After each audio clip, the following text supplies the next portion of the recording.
Hello, hi there. Welcome to Guiding Voice podcast series, the guiding voice for a better future. This podcast is to help professional students, IT employees, and entrepreneurs to shape their careers. Dear listeners, in every episode, we interact with industry experts or academicians or coaches across the world to drive some insightful conversations that will help our audience learn great things. Also, we share an interesting trivia or fun fact about the IT world towards the end. Thank you for tuning in. This is Naveen and I'm with my co-host Sudhakar. So folks, today we are going to discuss an important topic related to SAP. The topic is how organizations can become an intelligent enterprise leveraging SAP technologies. And to cover this topic, we are pleased to welcome Partha to our show.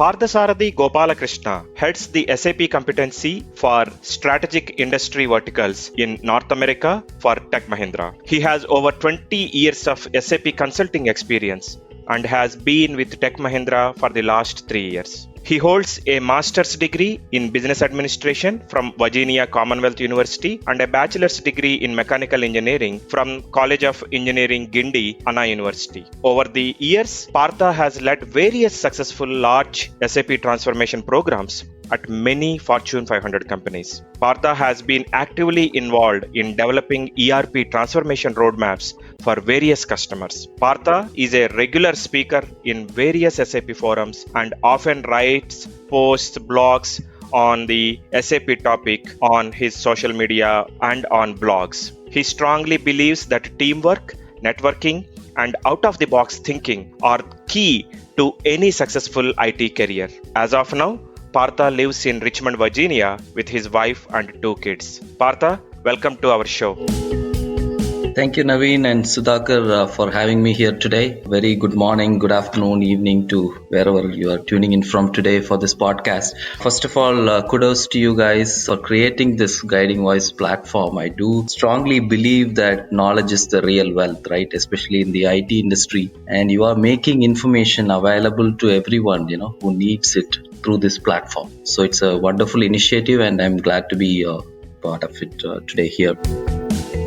Thank you, Partha, for taking your valuable time here. Patrons like you helped us to be where we are with 70 plus episodes being podcasted in various platforms and means. So, Partha, can you please share about your IT career, where it all started and how you ended up doing the current job of handling the entire SAP practice for Tech Mahindra?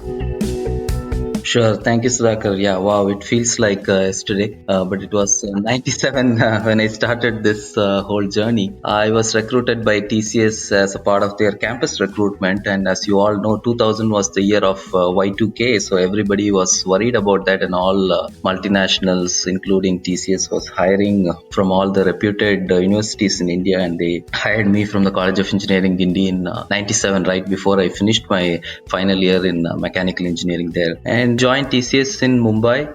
That's how it all started. So they trained me in all the technologies that were hot at this point of time. Why I say hot is they are not hot anymore, right? C, C++, SQL, Oracle, and so on.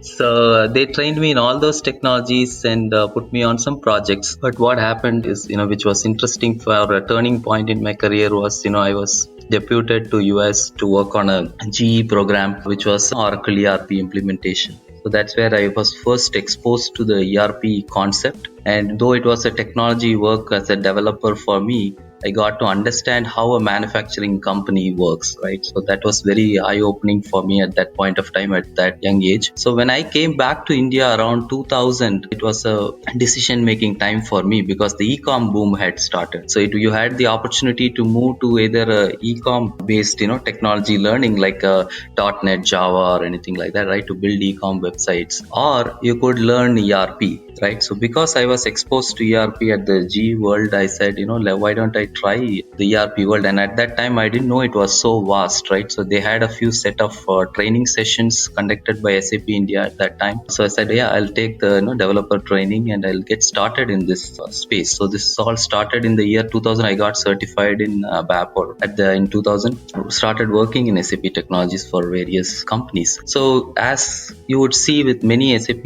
consultants, I started as a developer, then moved up towards the functional consulting world. I started working as a sales and distribution functional consultant, and then over a period started delivering projects as a project manager, then started managing large programs, large transformation engagements for various Fortune 500 companies. And over a period, I also dabbled a little bit with selling SAP solutions and so on, right?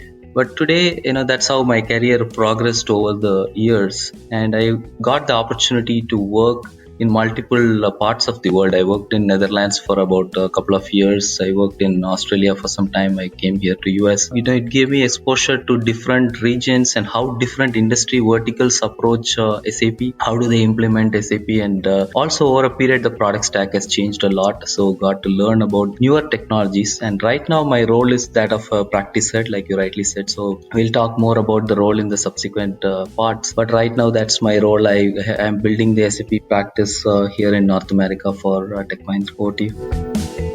Wow, Partha. ABAP, functional module expertise, selling, and experience in various industry verticals. I think you have seen it all from SAP standpoint. Thank you. When you say SAP practice leader, what all does that role entail, Partha? Yeah. So basically it is a competency, right? Or center of excellence, like people call in the olden days. What it means is, first is understand the various market trends across different industry verticals, right? Like aerospace and automotive or retail, CPG, process discrete manufacturing, right? You need to understand what's going on in the market. What are these businesses doing today, right? What is relevant for them? And then identify opportunities, right, for my company on where we can provide some SAP services or, where we can sell some SAP solutions or services that we have in our offerings to these customers. So that's the first part of my role, right? Identifying opportunities. Then the next is to provide advisory or consulting expertise to our customers, right, who are on a SAP roadmap on how to build their roadmap, what is relevant based on these industry trends, what is relevant to them, which products are relevant to them, and how my company can help them better their SAP investments. So that's the second part of it, right? The advisory consulting part. The third is the overall ecosystem, right? SAP sells these products to the customer. So I work very closely with the SAP ecosystem, right? We are a partner of SAP. So I work closely with them to understand what's upcoming in SAP and work closely with them on joint go-to-market plans and so on and so forth, right?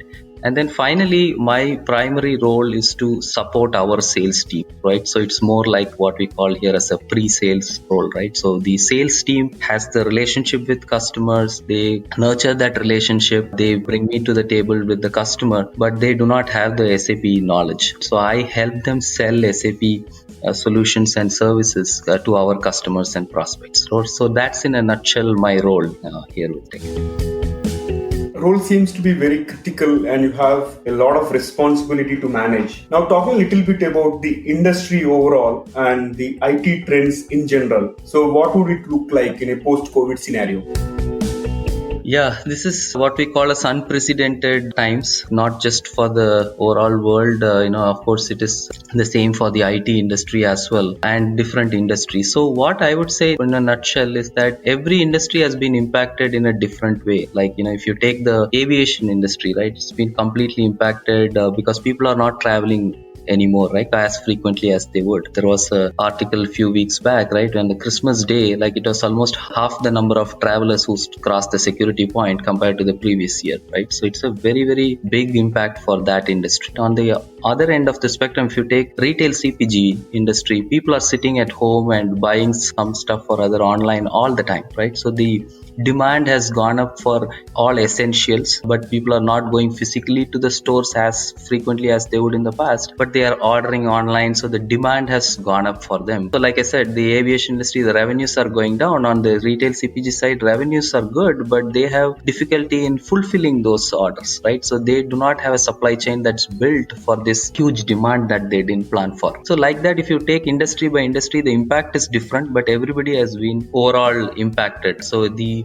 primarily, if you take all the manufacturing plants, they are not operating at full capacity because people are not coming physically to some of these plants. There are transportation issues, there are border closures, there are people issues, right? People are not able to come to office and work. And if you take overall the finance team, they do not have a full view of what's happening in the company in real time. So people always used to get information from multiple systems, and then finally, the finance looks at it during the month end. But today they cannot afford to do that. They want to know their cash position as of today because they don't know what's the current demand and how the company is fulfilling it. They want to know the operational insights on a real-time basis. So today's systems are not ready for that. So it's an impact across every line of business, right? Be it supply chain, be it finance, be it HR. So it has impacted everybody, right? From a COVID standpoint. So all this means is from a IT standpoint, people should have the ability to work from anywhere, anytime. People should have real-time insights, and there should be more automation and so on and so forth. So that's the kind of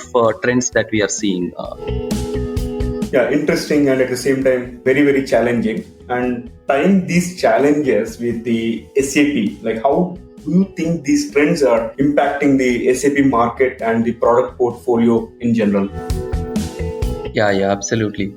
In fact, I had a post in my LinkedIn a few days back, right? So the most interesting trend that's emerging in IT and now post-COVID also starts with the letter C and ends with D. It's also 5 letters, right? So it's cloud. Cloud is the most talked about topic in IT today, because customers, especially in the ERP world, had not moved to the cloud as fast they should have. Okay, so which is interesting because everybody moved all their other applications to the cloud in the last 10 years or so, but really not ERP, right? ERP was always kept on premise. So almost all these customers, given the trends I talked about, you need systems that are agile, you need systems that are accessible from anywhere, you need to have intelligent technologies like AI ML built into your ERP software. All that is possible and well leveraged only in the cloud versions of the software. So customers are looking at one, cloud migration as is. Second is cloud migration along with the transformation, right? What I mean by transformation, I will introduce the concept of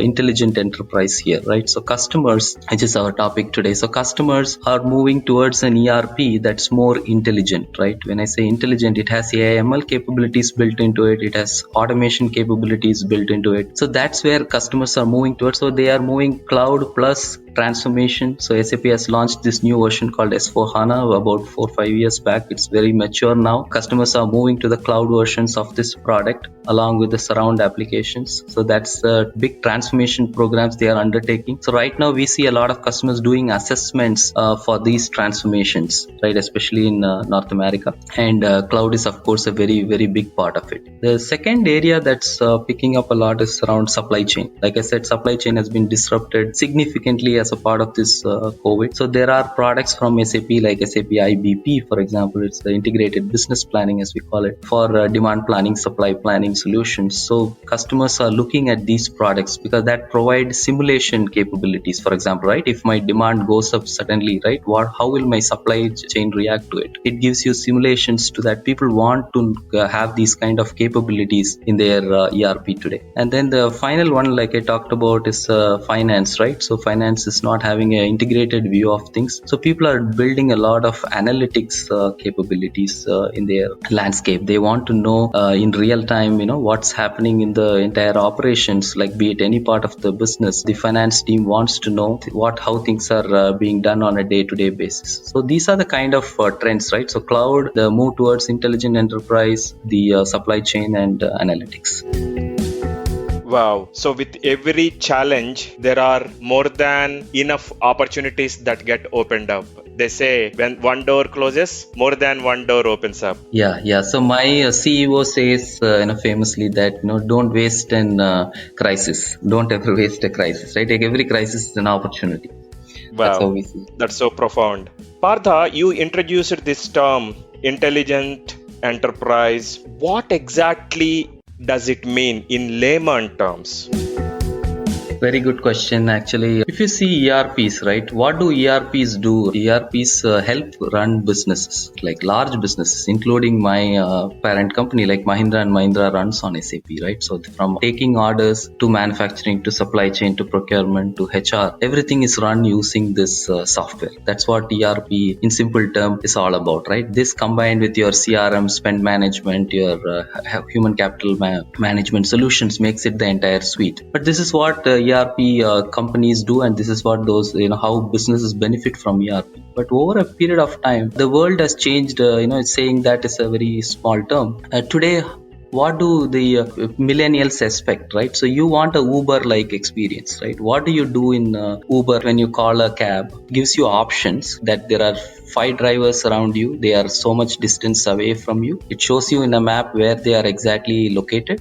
Same way, when one person cancels it, right? He accepts your order and then he cancels it. It automatically routes you to the next driver. It gives you an estimated time of arrival. And then once you come in, you sit on the car, you know where you are going, how long it will take for you to reach that destination. And when you get out, you don't pay. It automatically, takes it from your credit card, fulfills it, right? And it asks you for a feedback. So this is the kind of experience that everybody expects from the ERP as well. So that earlier, ERP was thought like it's primarily used for a B2B scenario, right? So a business interacting with another business. But now all businesses are reaching out to the end consumer. So which means that from every ERP, there is a transaction going to you and me as a person, as an individual consumer. If you're a Procter & Gamble, you are selling a shaving razor directly to Partha. You are seeing that, Partha buys this. He is so and so years old, and his family is so big. He buys this shaving razor every alternate month, and this is the quantity he buys,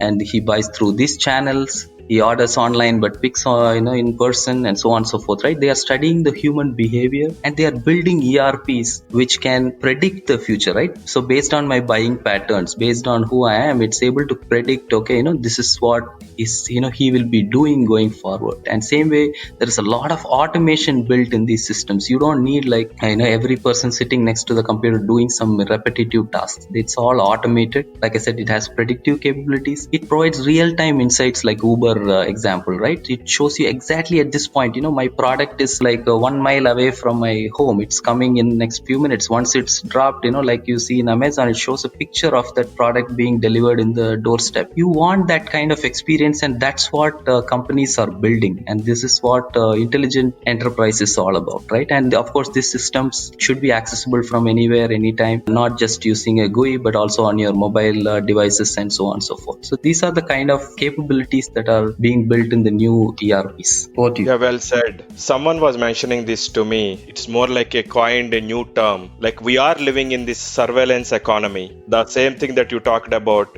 How many people live in your family and which object or item got purchased for what purpose. Yeah. I think we will continue to live in that surveillance economy with everything getting automated. Yeah, absolutely. So Partha, you touched upon the current trends that are transforming the business, be it from the cloud, supply chain and financial standpoint. Yeah. Coming back to SAP technologies, how SAP technologies are helping companies in becoming more intelligent enterprises? Yes, definitely. So I talked about what is an intelligent enterprise. I hope you all got a good understanding of how these new ERPs of today's world work. Now I'll again give you a real-time example, right? Like I did with the Uber example. Here also I'm going to give a real layman's term. I'm going to give a real-time example. You all are very familiar now with the COVID vaccines that are being introduced every day now by different regions. Every country is coming up with its own vaccine. You may have heard of this vaccine from a company called Moderna. Moderna is approved in US by FDA for the doctors to have been pre-authorized to use this vaccine on patients now onwards. So they just completed the phase 3 trial about, I would say, a month back. Now you have to think, how do you distribute this vaccine, right? So we had fast-tracked the whole FDA process and got it all approved within 1 year's time frame, given the pandemic that this is. Now we have got the medicine approved, right? There is a company has gone through research. They have gone through 3 phases of trials, and now FDA has approved it. The big challenge is how do you get this to the 350 million population in US or beyond in other regions, other countries of the world? How do you manufacture in this mass scale and how do you distribute it? Main thing is like you and me should get that vaccine, right, Sudhakar and Navi? How do you get that, right? That's where the whole supply chain complexity comes in. And second is, so you use contract manufacturers to manufacture these vaccines, and then you need to have maintain this at a certain temperature. This Moderna vaccine in particular, it has to be maintained at a very cold temperature in order for it to have the vigor. So the whole process of how the supply chain works, how it is tracked and traced throughout the process, right from the manufacturing to it reaches the hospitals and doctors' offices, is going to be supported by an intelligent ERP or an intelligent digital supply chain solution, which is where SAP comes in. So you need to be able to track and trace this at every point so that, for example, you can avoid counterfeits. You can imagine for the scale of this, for the price of this, there will be a lot of suppliers who may be trying to play here in between, right? So they may put in a wrong ingredient in there as it moves through this supply chain. The contract manufacturer, during the logistics, the temperature may not be maintained properly. So there will be issues before it reaches the end consumer, which is very dangerous for the person who is receiving it. So this entire supply chain is tracked on a real-time basis using this SAP digital supply chain solution. So SAP has this advanced track and trace for pharma, which is the solution that they are leveraging, and they are also able to collaborate as a company, right? Moderna will be able to collaborate with suppliers, with its the consumers, who is the doctors, with anybody who is involved in this process. They can all collaborate using a collaboration hub, right? So these are all what the traits of an intelligent ERP is, right? So where you are able to track and trace something as important as this, right? And you need to have regulatory reporting done on all this, right? So you need to tell the government that I supplied so and so and this many were effective and so all this, right? So this is what an intelligent ERP can do. I just gave you an example of how things work in today's world. Yep, perfect. That's an absolute and perfect relevant example to this scenario. It makes absolute sense to us. Talking about the enterprise resource planning systems, right? Especially this domain is an ever evolving and ever relevant topic. So what are your tips on how to build someone's career in SAP? And what are certain hot topics to learn if somebody is starting today? Yeah. So first I'll start with the hot topics because we kind of touched upon it. So if you are starting your career today, definitely, it depends. There are 3 streams that are available for a SAP consultant, right? You can go technical, you can go functional, and then of course, over a period you can become a project manager and so on and so forth. But if you take the technical and functional lines, first is from a functional standpoint, you need to learn S4HANA, right? That's a new product from SAP. The traditional SAP, it's over, right? Nobody is going to use or implement, if they are starting today, nobody is going to implement the ECC version as we call it. It was launched 10 years back, and that's where most of the training is happening in training institutes and so on. ECC is not relevant anymore. S4HANA is the hot topic. So definitely, you should learn, if you have a finance background, if you're coming from manufacturing background, depending on which background you are from, right? So, whatever you have studied in your final year, or, you may have had some industry experience. Moving from there to SAP, definitely learn S4HANA functional skills, right? If you are interested on the functional line. If you are a technical person, as a developer, if you are starting today, there's no point in learning ABAP, right? Which, whenever we talk SAP, everybody talks about, I should learn ABAP. Now you have to learn HANA modeling. You need to know, predictive analytics capabilities. You need to know how SAP and, Azure works together to build data lakes, for example. How do you build a user experience using the Fiori that SAP has launched as its new UI platform? You need to learn about the integration layer, right? Like this SAP, we call it process integration, cloud platform integration, and so on and so forth. So these are the kind of things you would learn if you're starting as a developer. There are other areas also, like I said, about the digital supply chain. You could learn around the IBP or warehouse management or transportation management. All these are anyway hot topics, even though there are improvements coming in these software. So it's beyond the core S4HANA, HANA, you could also learn some of these digital supply chain solutions. Always going to be relevant. Supply chain is anytime relevant, so we can learn that. And the final topic is like, if you are a very deeply, if you are interested in the actual server installations and so on, we call it basis administration in the SAP terms. If you are in that line, you could learn definitely the cloud migration aspect, right? So AWS, Azure, Google Cloud Platform, these are all the primary platforms in which SAP is getting hosted now. So definitely you should know, as a how to install SAP in these environments and how to set it up and running is what you should learn. So these are some of the hot topics, I should say, that everybody should learn. You are starting from scratch today. And to your second question on what piece of advice, right? So based on I told you guys about my career. So based on that, I have two simple tips for you. We talked a lot about change, right? Change is the only constant in the IT world, as we call it. Whatever I learned 20 years back was not relevant even 15 years back. Every 5 years there has been a huge change in technologies. 20 years back there was not even a smartphone. Understand that. So people are doing things differently today. Technology has changed a lot, and I talked a lot about this intelligent technology coming, and you will see more and more of AI ML in the coming days. So change is a constant. We keep changing. So my advice to you is do not stop learning. Never stop learning. Keep yourself up to date. The learnings never stops, right? That's what we should all keep in mind. And otherwise you will not stay relevant, and you will always be worried about your job. And as long as you keep yourself up to date, there is enough in IT, right? Even if if somebody is joining their college now,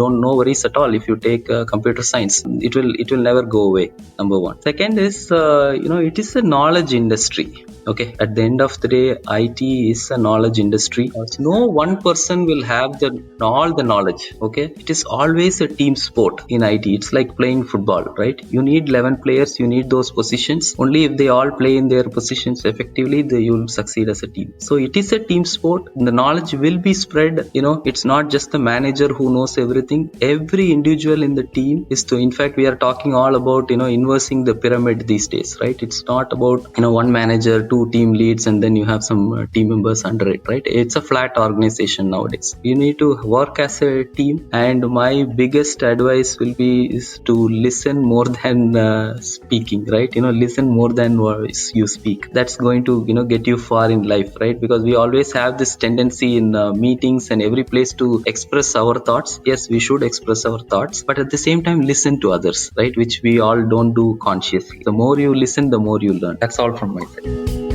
Absolutely, very clearly articulated, and in fact, I wish I met you say during my college days to get this kind of advice. Very, very beautiful insight so far. So, Partha, one last question for today's conversation. What is one book that changed your perspective and probably which might have influenced you in your life so far?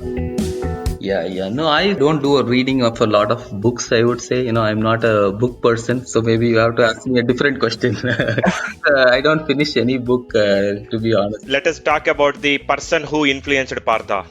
Exactly. Yeah, you may go with that. Yeah, that's a good question for me. I'm sorry, I cannot answer like anybody around books. The person who I look up to is Mr. N. Chandra. He's the chairman of Tata Sons now. So when I was in TCS, I have seen him, in the same room, same table, and in different meetings, different situations where I was working as a part of his unit that he was leading. He's a man who thinks big. He was thinking big even in those days, right? Even in the 2000s, he was just heading one business unit in TCS at that point of time. The way he used to think big, how we can always dream big, and how he articulates, right, on our solutions and offerings, even at that time, that was very impressive to me. So no wonder he got to where he is today, and he is one man I always look up to in the IT industry. Wow, that is so cool.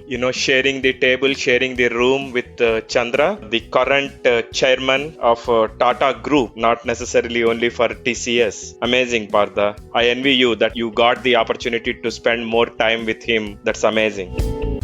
Yeah. There are lots like me in the TCS world who would say the same thing. But the point again, like we all have to learn from that is, we all knew at that time itself he would make big. We didn't know he will become the chairman of Tata Sons, but we knew that he will become big. We knew he will become the CEO of TCS and beyond. So it is a trait, right? So the leadership is a trait. It reflects in every meeting, every time you see the person, you see that they have it in them. So he is one such person, and definitely you can spot the leaders. That I can tell you.